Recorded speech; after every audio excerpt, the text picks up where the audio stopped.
Now, if we were to explain this to Yeah. a third party, as it were, Yeah, how would you, in a few sentences, describe what we're trying to get at here? sure. You and I have spent 20 or 30 years in churches of all kinds working with the question of mission. And there's now, on both sides of the Atlantic, huge questions about what are the ways in which the churches might engage what we call the modern West. And the book is really about that question. And it, out of our conversations, our sense is that one way of describing the modern West is that it's a massive wager. And it's a wager in which the West itself was birthed out of the Christian story and the Christian imagination, but somewhere in between the 15th and 17th centuries, the wager became that life could be lived well without God. And it wasn't that everybody became atheists, but God ceased to be the core agent in the life of the West and its communities. And other things took its place. We talk about the nation state, we talk about the emergence of capitalism, consumer capitalism, and particularly inside of those two, the emergence of the self, the individual as the primary agent in the world. And in those developments of that wager, any sense of God's agency began to gradually get lost. And our argument is that the predicament of of the churches today is that as that wager took hold in the West, the churches fundamentally lost their sense of God's agency and turned God into a useful resource for individuals and for the state and for capitalism. Out of that, we then say, if that's the case, what then are the practices that we need to take up again in order to refound the church? That's the essential drift of the book. And this has really come out of a conversation that we've been having for probably 5 or 6 years, maybe even a bit longer. And I guess my starting point was actually a little bit different than that, which is fine. So the starting point for me was my personal journey, having been brought up in Scotland when Christendom still existed. Yep. And Christendom was a situation where pretty much everybody in the population actually did belong to a church. Their life was orientated around the notion that they were Christian in some meaningful way.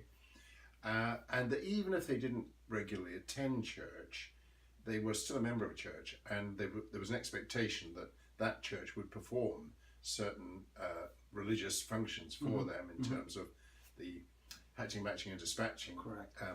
All of that. So in other words, to put it crudely, if they didn't go to church, at least they knew which church they weren't attending. Correct. And there was a period in the 60s when our family moved from Scotland to England, and once we made that shift, I discovered that Christendom in England had already gone. It was a completely different environment, right, in terms of the way the church was relating to the population. And that was a shock. It was a shock for me, because I was a committed Christian. And I went from a situation where all my friends were Christians to a situation where not only were none of them Christians, but it was obvious to me they couldn't even imagine why somebody would want to be a Christian, why somebody would want to attend church. So a lot of my life in ministry has been spent puzzling around this question: how on earth do you respond to that? Right. And so the book, to a certain extent, is reflecting on what the heck happened. Yeah. I think I would have a similar kind of experience here in North America as a Canadian, as an immigrant Canadian from England, in the sense of recognizing very early on in the 70s that Canada, to a large extent, had gone to the same place as you describe England. It was largely the Christian story was a side story. It was there, it was blessed, but it wasn't significant or important. And I knew even as I began as a pastor in the 1970s that my generation had essentially left the church and gone. And that really began for me the same set of questions. At the same time, I didn't realize it at the time that I had figured out how to be successful at making churches grow. And didn't realize that what I was really successful at was what we call the circulation of the saints, Yep. Christians from other places. And got engaged in the 70s and 80s in what was called the renewal movements and the charismatic movements.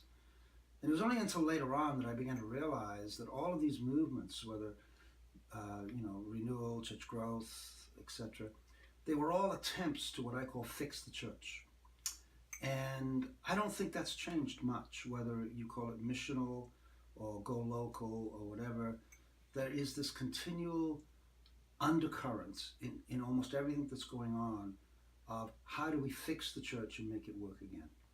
And I think part of the genesis of this book for me came the recognition that that really isn't the question and it shouldn't be the conversation, but it is, and it still shapes and obsesses what happens across denominational systems and congregations. And so this book is seeking to make a different kind of engagement that says the question isn't how do we fix our churches and how do we make them work again. It's how do we recover a sense of being a people shaped by attending to God's agency and being shaped by God's agency.